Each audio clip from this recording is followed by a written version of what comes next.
a série que conta a história da Libertadores chega hoje aos anos 90, a década em que o Brasil finalmente dominou a competição. E aí, o que a gente fez? Foram 6 títulos e para contar as histórias dessas conquistas, a gente reuniu 6 campeões. Brasileiros não sabem jogar a Libertadores. Eles têm medo. São fracos.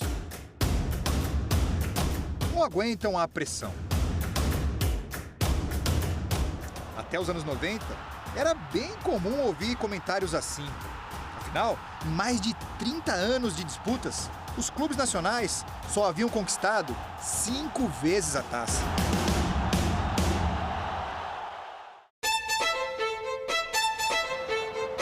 Um panorama que mudou na década mais vitoriosa do Brasil no torneio. É do Brasil! 6 títulos.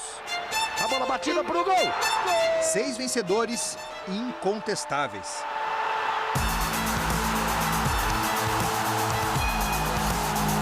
A chance lá atrás, ele veio pro pé direito, bateu! E a Libertadores, enfim, aprendeu a falar português. Eis os campeões que deram um novo rumo à história. Dali em diante, cravar o nome nesse troféu ficou bem mais comum para os brasileiros. Por isso, reunimos convidados especiais. Ronaldão, Vitor, Paulo Nunes, Marcelo Ramos, Donizete, Oséias. Representantes dos elencos vencedores dos anos 90 para contar como tudo aconteceu.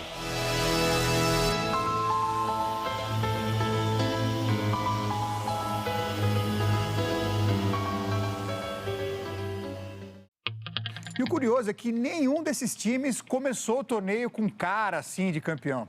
Olha o Cruzeiro de 97, por exemplo, perdeu os 3 primeiros jogos, trocou de técnico, se classificou em segundo na Bacia das Almas. Na hora do mata-mata, Marcelo Ramos chegou pro time. Então eu vou começar com você, você pode ser sincero, hein, Marcelo? Sim. Quando você pisou no Cruzeiro lá em 97, você achou que aquele time seria campeão da Libertadores? Claro, né? Tinha que acreditar, né? Não, falar a verdade, né? Porque essa parte da fase de classificação eu não participei, né? Eu tava na Holanda e aí era praticamente a base do time que foi campeão da Copa do Brasil em 96. Aí eu cheguei junto com o Gotardo pro mata-mata e aí o time cresceu de produção, né? Ali a gente começou a atropelar todo mundo. O desafio das quartas de final era crucial. Um duelo com o Grêmio, papa-títulos da época. 2-0 Cruzeiro no jogo de ida. Trabalho do time do Grêmio, como vai chegando. Boa bola, Zé Alcino limpou, bateu! E no retorno, O Grêmio é um time que nunca pode ser considerado derrotado. É um time que nunca desiste. você tava, Paulo? No... Tava, não. Foi poupado. É? Foi poupado. Eu estava na Copa América, eu e Donizete passeando na Copa América. E aí o Grêmio, a torcida do Grêmio hoje é revoltada, né? Não eu agradeço ao Zagallo por ter sido convocado, mas nós pedimos para eu voltar para fazer um jogo e a torcida do Grêmio ficou revoltada porque eu não joguei. Olha o cruzamento. Danley não foi, olha o Fabinho onde tá. Pode acabar como herói!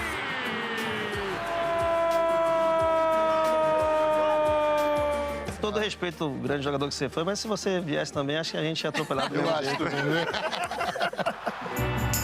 Essa confiança foi construída no campo e também na churrasqueira, pelo técnico Paulo Autuori. A gente ficava, né, do meio-dia até as 3 da tarde, ficava a comissão técnica, depois eles iam saindo e a gente ficava até as 3 da manhã, né? E ele não gosta, né? Ele não gosta, né?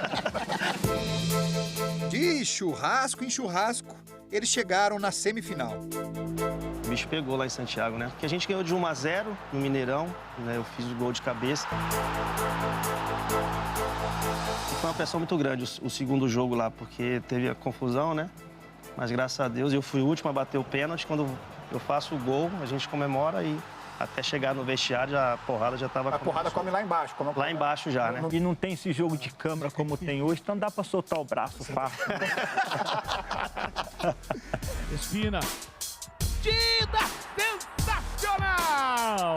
O jogo revelou a coragem do time e o talento de um craque pra lá de sossegado. O Dida é do outro mundo, cara. Assim como os caras falam de Pelé, né? O Dida como goleiro é do outro mundo. Solano bate bem na bola. Dida preocupado, fica pelo lado direito do gol. Na finalíssima contra o Sporting Cristal, foi numa defesa de Dida que a taça se cristalizou. Solano vai para a cobrança, pé direito, bateu, Dida! Ainda a chance, Dida de novo! Se o título vier, metade dele já tem dono, é do goleiro Dida. O Mineirão com 100 mil pessoas, né? Falei, agora a gente acha que não perde mais não. E aí, acho que 5 minutos depois, aí o Elivelton faz o gol de perna direita, né, viu? Foi direitinho, pai. Aí explodiu o estádio, né? Olha o capricho na cobrança, a chance lá atrás, Elivelton, pé direito, bateu! Gol! Elivelton aos 30 do segundo tempo, na perna que não é a boa! Acabou! Acabou!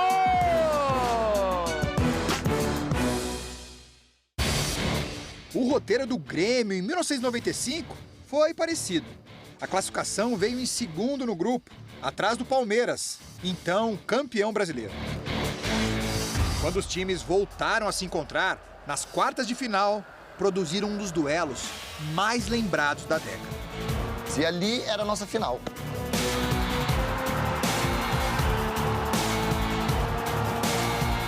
Essas confusões que começaram, foi o Palmeiras que começou a bater no Grêmio. E foram pro confronto. E no confronto com o Grêmio daquela época, era difícil ganhar. A situação do Valber ali é complicada, o Dinho perdeu a cabeça inteiramente, cenas lamentáveis. Danley entrou na briga, não sei se pode ser expulso, o Danley não tinha nada que entrar na briga. O primeiro jogo nosso foi absolutamente perfeito. E lá na frente as coisas deram muito certo. Era um dia eliminado do Jardel, né? O cabeçudo tava... a bola batia nele, entrava. Alô Nunes, se ele tira o cruzamento, Sérgio! E eles foram grandes jogadores, mas naquele jogo eles sentiram. Linha de fundo, olha o cruzamento! Foi 5, mas poderia ter sido 7, poderia ter sido 8. Do Grêmio! 5-0 em casa. Tudo resolvido, certo? Nós entramos totalmente desfocados. A gente faz 1-0 ainda. Isso. Aí a cobrança fechada, passou por todo mundo. Gol! E Jardel é do Grêmio! Aí que a gente relaxou de vez. Capu faz a pinta, tenta, insistiu, Murilo, bateu, Capu! Gol!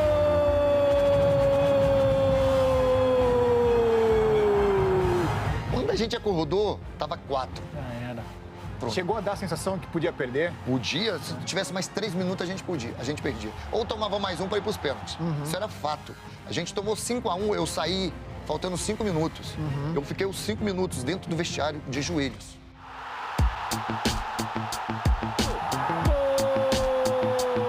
A final, pra valer, veio depois da passagem pelo Emelec.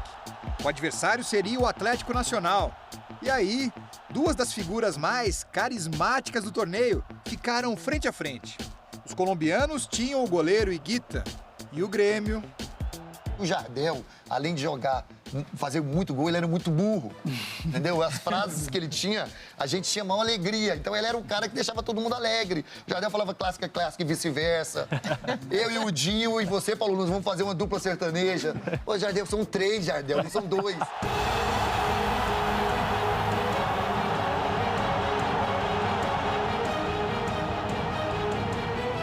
Se jogar a Libertadores era diferente, ganhar a Libertadores é diferente também do que ganhar outro título? Muito. Só de falar assim, eu já arrepia. É uma coisa absurda, que é uma coisa que te leva ao êxtase. Não acredita, Alexandre. Mete a cabeça nela. Vai embora, Alexandre. Caiu na área, ficou pedindo pênalti. O juiz vai dar o quê? É pênalti! Autoriza o juiz. Partiu Dinho, pé direito, bateu! Gol!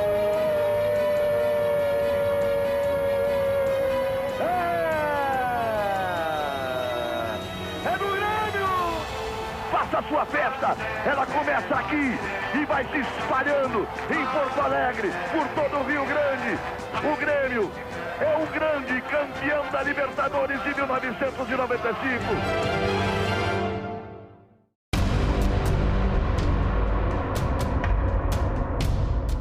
Antes de pensar em título, o Vasco de 98 correu o risco de nem se classificar para os mata-matas.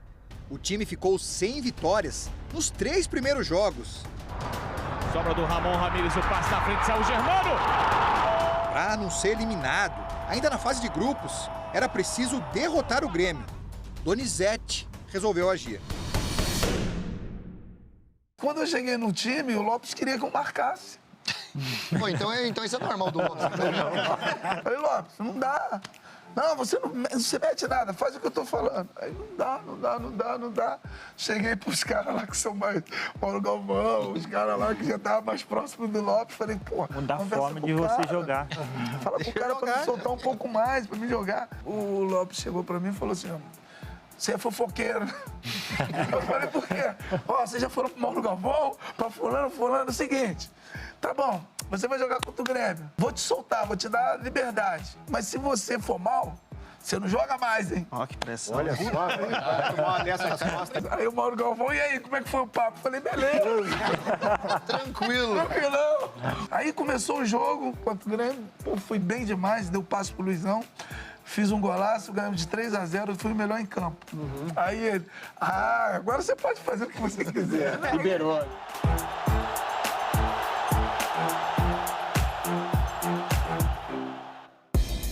Ele fez e contou com a ajuda de um elenco que mesclava experiência com uma juventude abusada de nomes como Pedrinho e Felipe. Cabe se divertir jogando. Assim, pô, gente, bicho pegando aqui, se divertindo, dá bacana. Felipe dá bacana com facilidade e tirava sarro do cara, o cara ficava pé da vida ainda. Ele e Pedrinho. Com esse clima bom, o time eliminou Cruzeiro e Grêmio, os 2 últimos campeões do Brasil no torneio. Na semifinal, contra o River Plate, Donizete deixou o Vasco em vantagem. Só que no jogo de volta, os rivais trataram de igualar tudo. Até que, na reta final da partida, ocorreu essa falta. E foi mesmo, a Monserrat entrou rachando ali pra cima do Wagner. Eu cheguei perto do Juninho, conversei, Juninho, faz esse gol aí, pelo amor de Deus. Não aguenta mais, não. A pressão tá grande, moleque. Calma, pai, calma. E ele focado na falta. Focado na falta. Eu falei assim, nossa, tem que ser gol, é agora. Juninho, pé direito na bola. Gol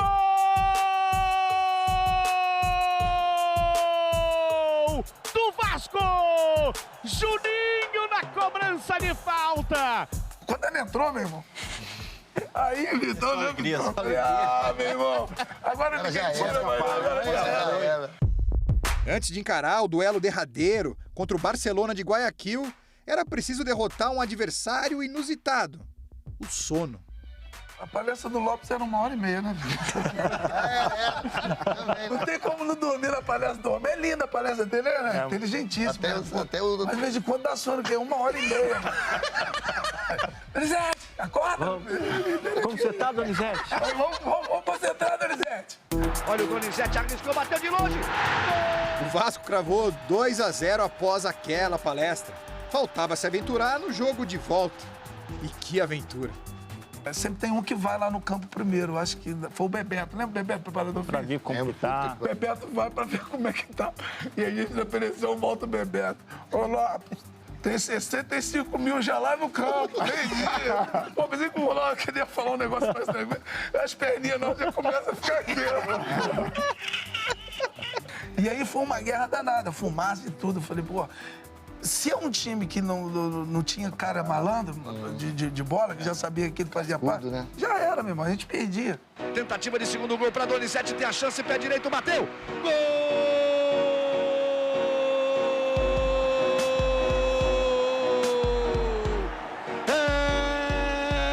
Do Vasco!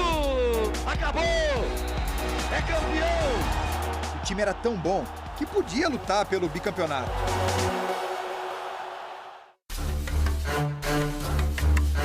Só que outro clube, sedento por uma taça, apareceu no caminho.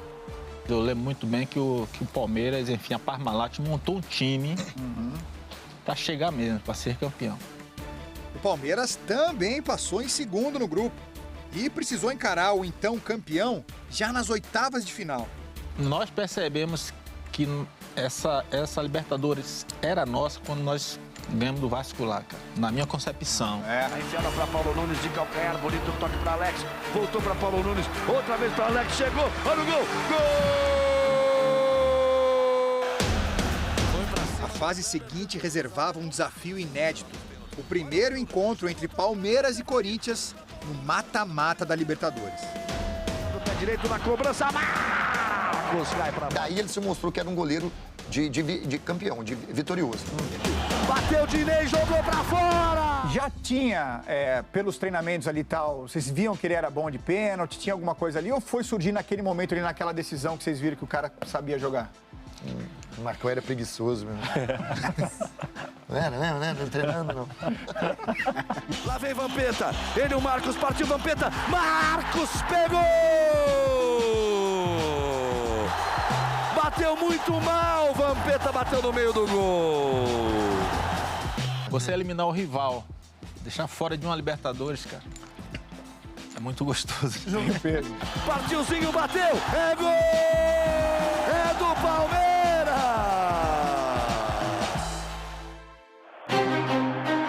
Motivado pelo triunfo no Clássico, o time passou pelo River Plate e depois perdeu o primeiro duelo da decisão diante do Deportivo Cali. Perdemos de 1-0 o jogo, perdemos de 1-0. Isso. Lá no vestiário falou, esse título ninguém tira, Ninguém é nosso, tira. é nosso. Fácil? Não foi bem assim. Chegada do Palmeiras, Rogério, Paulo Nunes, toca pra dentro, perigo, teve uma mão ali, pênalti. Vai lá o Evair, pé direito. Aí eu falei, agora vamos atropelar. Mas em seguida, Em seguida... Olha o Bedoya, chegou, cortou, caiu, pênalti. Eu acho que não foi pênalti não, foi, pai? Ele deu um carrinho na bola. Olha a cobrança, gol! Aí surge o Zeinha da Bahia. Zinho tocou pro Júnior, pra dentro, gol!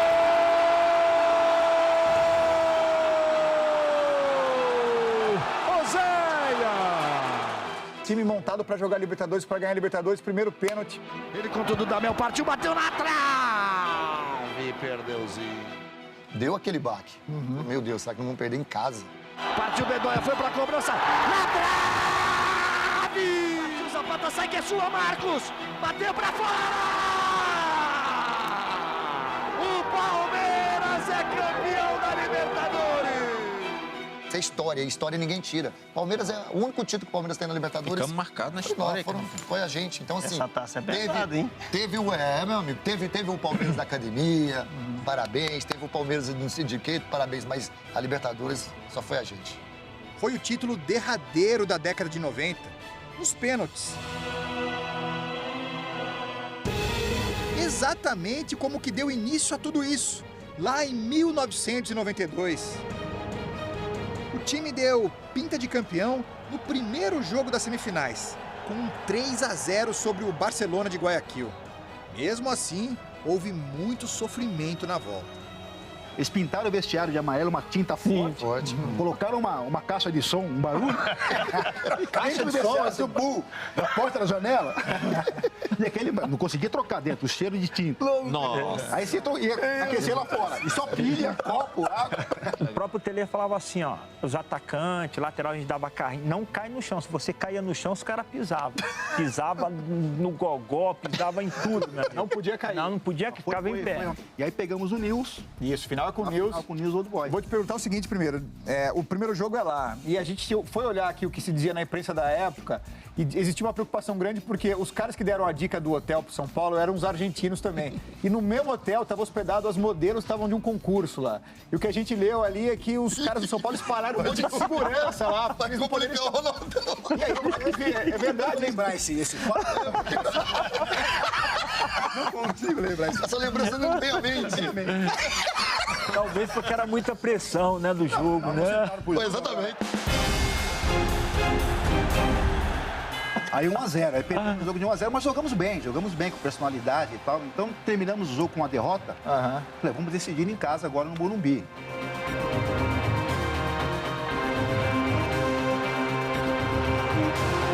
O Morumbi com mais mais 100 mil pessoas no silêncio.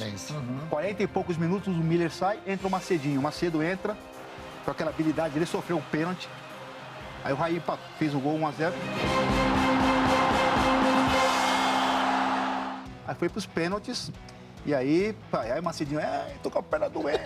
Vai doer, pai, vai doer. Ai, olha a panturrilha. Vai doer, vai travar. Aí eu bati.